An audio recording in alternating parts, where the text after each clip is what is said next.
Okay, let's look at the answers to the questions. The first one, what does profit mean? This is the question that I hope pretty much everybody already knew the answer to.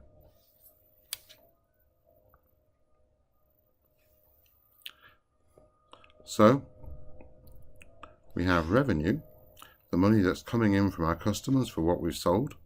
Sometimes we call that turnover or sales turnover, minus costs, the expenditure we've incurred in making those sales. The difference between the two, if positive, is profit, and if our costs are greater than our revenue, then sadly we have made a loss. That all looks very simple, and it won't surprise you to realize that life probably is not that simple. So we try and break this down a little more so we can understand rather more. There are different sorts of costs. Some are directly incurred in making the sale. Some are there to keep the business existing and running through the 12 months of the year. So we split these costs into two. So rather than just having costs there, we often refer to cost of sales. So these are the direct costs of making the sale.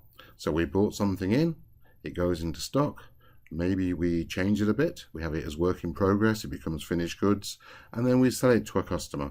And that sale is the cost of sale.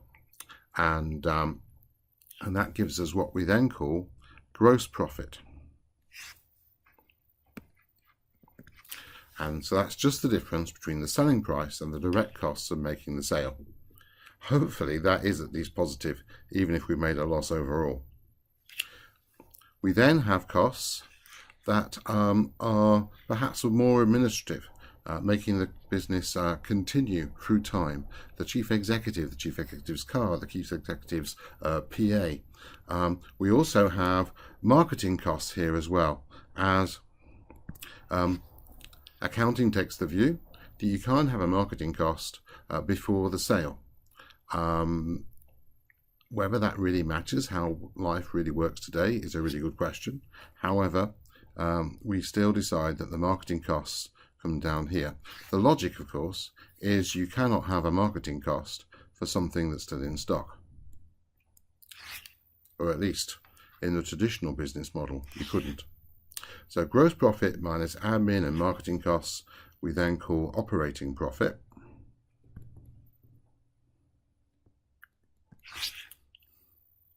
And sometimes that will be the same as profit before interest and tax. So we've now deducted the normal costs of running the business day to day, and but we have yet to deduct anything to do with the cost of financing and paying money to the government as corporation tax, income tax for companies. Sometimes there's some stuff in between operating profit and profit before interest and tax.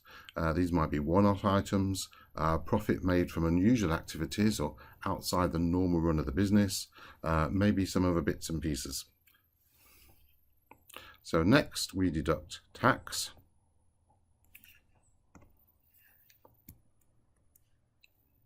And that gives us lots of,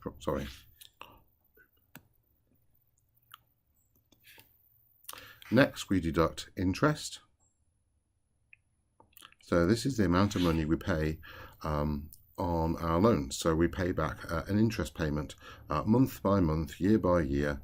We'll pay the interest on our loan, and then we also then pay back.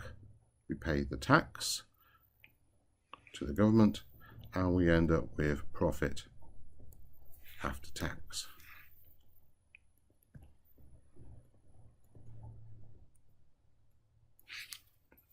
Profit after tax is the money that's left for the shareholder. That can go in two directions. One, it can be reinvested or retained in the business, and we often refer to that as retained profit. And that is one way in which the business will grow. And possibly the key way in which the shareholders are going to raise their investment in the business, not by buying more shares, but by not taking the money out that is due to them. Of course, the alternative to that is indeed to give the money to the shareholder as a dividend. Profit after tax is also known as earnings, because these are the earnings for the shareholder.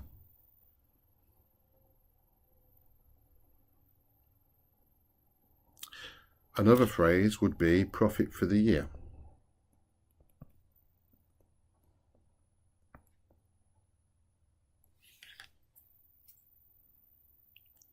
So we have earnings at the bottom, and sometimes profit before interest and tax is referred to as earnings before interest and tax, or EBIT.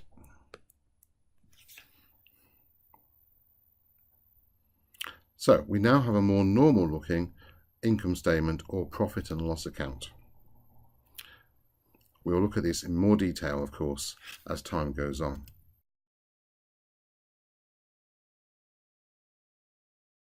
So our second question was, how do you measure success in a food retail business? It's important to remember that not all businesses are the same. And when we're thinking about a business, we have to think about its customers, its environment, and how it works. So any business is going to need to think about profit. It's going to need to think about cash generation. It's going to want to think about growth. What about being a food retailer in particular? Well, there'll be certain key things like health and safety is going to be pretty high on the corporate agenda, you would hope.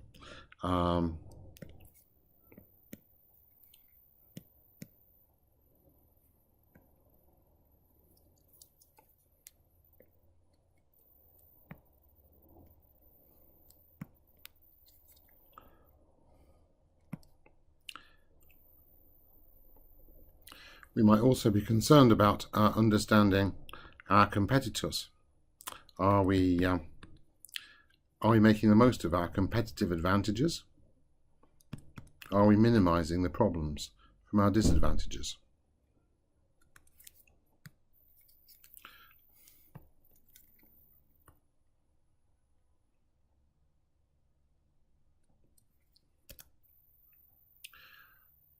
What about a food store manager, the local person running a local food store? How would that be different from the company as a whole? Well, you're going to have local targets. They're probably going to be more focused on maybe even week by week. Are we selling more this year than we did last year? Yes, they're going to be interested in sales. Yes, they're going to be interested in cash.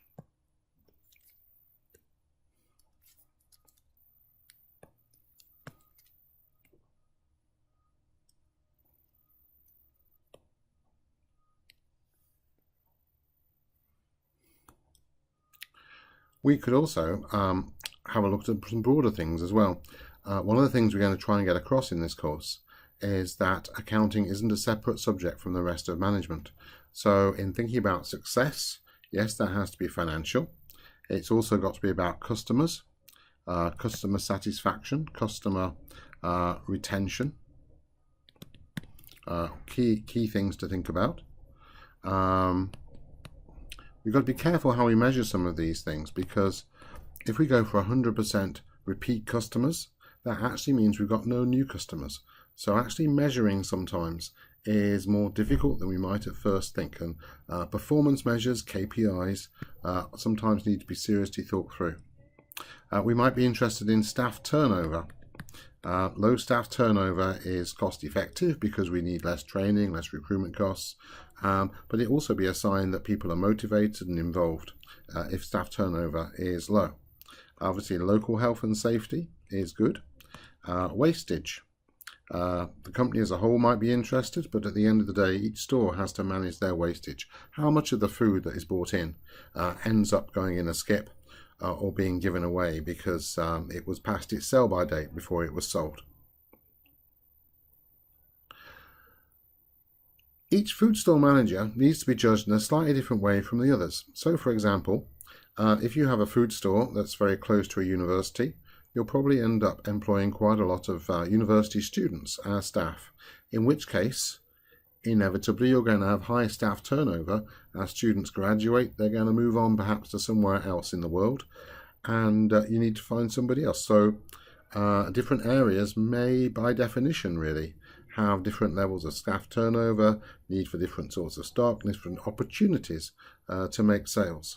So there'll be a whole range of reasons why some food stores might be more difficult to run than others that we ought to take into account before we have one global target and then accuse one store manager of not hitting 10% growth or having staff turnover of over 20% in a year when the target was 10%. Being aware of local differences perhaps makes for better corporate management. So what are earnings, EBIT and EBITDA? So okay, we've already done earnings. Earnings is the number at the bottom, sometimes referred to as the bottom line, implying this is the real number that really matters. And I suppose if you're a shareholder, that makes some sense. We have seen that the EBIT line, earnings before interest and tax, is the profit number that we struck before deducting the interest and the tax.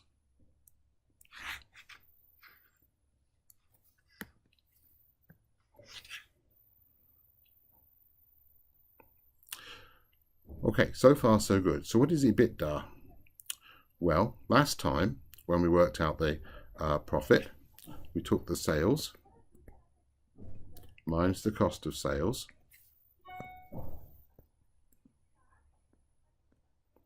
and then minus the admin costs, and that gave us EBIT, or earnings or profit before interest and tax.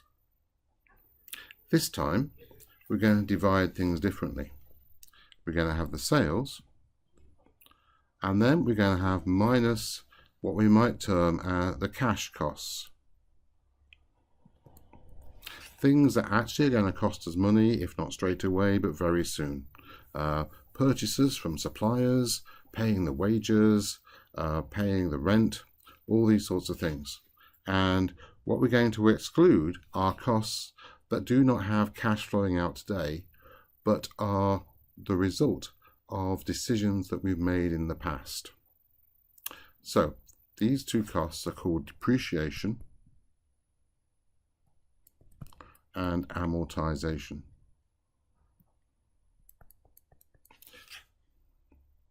So why are these different? Well, let's imagine that in 2015 we paid £5 million to buy a new piece of equipment.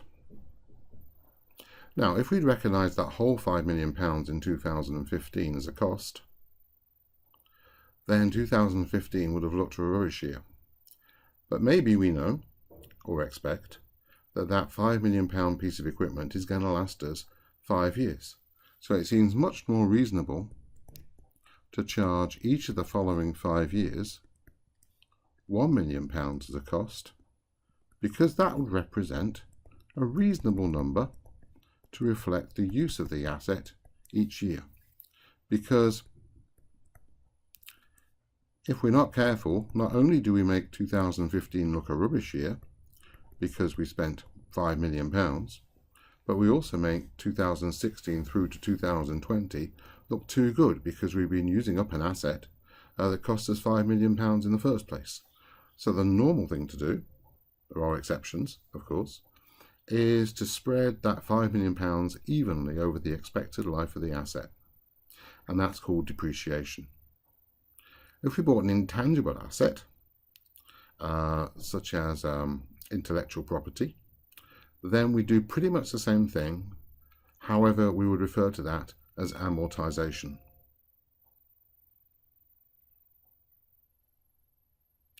So, we exclude these costs at this point from something called EBITDA, earnings before interest, tax, depreciation, and amortization, because these costs do not relate to actual cash that's going to flow out of the business this year. And then if we deduct the depreciation and the amortization, we then end up, of course, back at EBIT. Why do we do this? Well, maybe it gives us a number that's a little bit closer to cash. Maybe it's a controllable number in a way, because we can't do anything about the depreciation and amortization that comes from previous decisions. Maybe we like it because it's a bigger number. I suspect quite often the CFO talks about EBITDA because EBITDA is a rather more positive number than EBIT. You always need to ask yourself the question, if you're looking at EBITDA, what does the CapEx need to be this year? Because it's not as if these assets can wear out forever and we don't need to buy some new ones.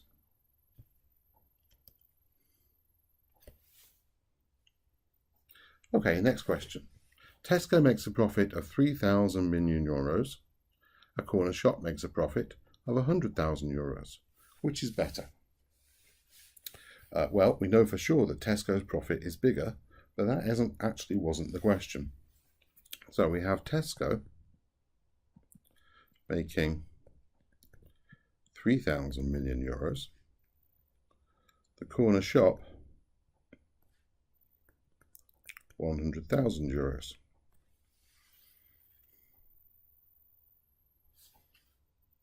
So they're the profit numbers. Let's say the sales were 30,000 euros for Tesco,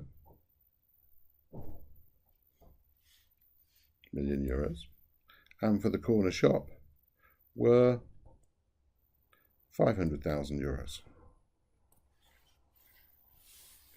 So that means Tesco would be making 10% on sales margin, and the corner shop will be making 20%. So that makes the corner shop look like it's better. But if I was a shareholder, that's not really asking the question. I want to look at the amount of investment in the business, and that will tell me perhaps rather more about what's going on. So let's say we've invested 15 billion in Tesco, which will give us a return on our investment of 20%. Let's say we've invested 1 million in the corner shop, which would mean our return on investment was just 10%. So which do we like the look of now? I think the answer would clearly be Tesco. Tesco gives us a bigger return. It is probably also lower risk because it is so much more widespread with 3,000 or 4,000 stores rather than just the one store of the corner shop.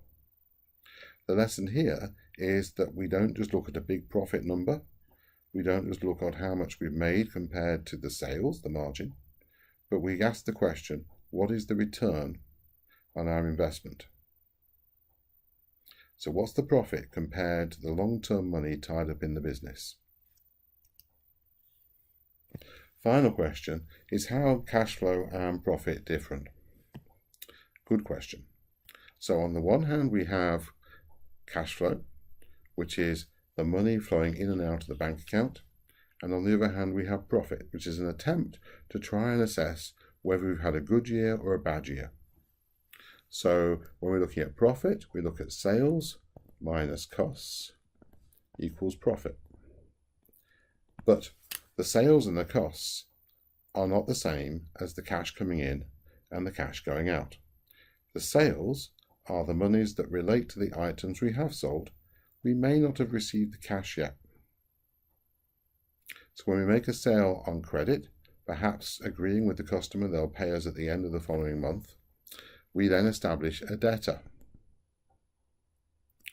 And it's the money we get from debtors that is our cash coming in. In the same way, we buy goods from suppliers, our creditors, and the bad news, the cash flowing out, is the money we pay to the creditors. When we buy something from the creditors, we don't sell it straight away. It goes into stock or inventory. And then eventually, hopefully, the inventory is sold to a customer. So we also have the change in inventory. The inventory goes up. We have more cash tied up. If the inventory goes down, we've released cash. So I have these working capital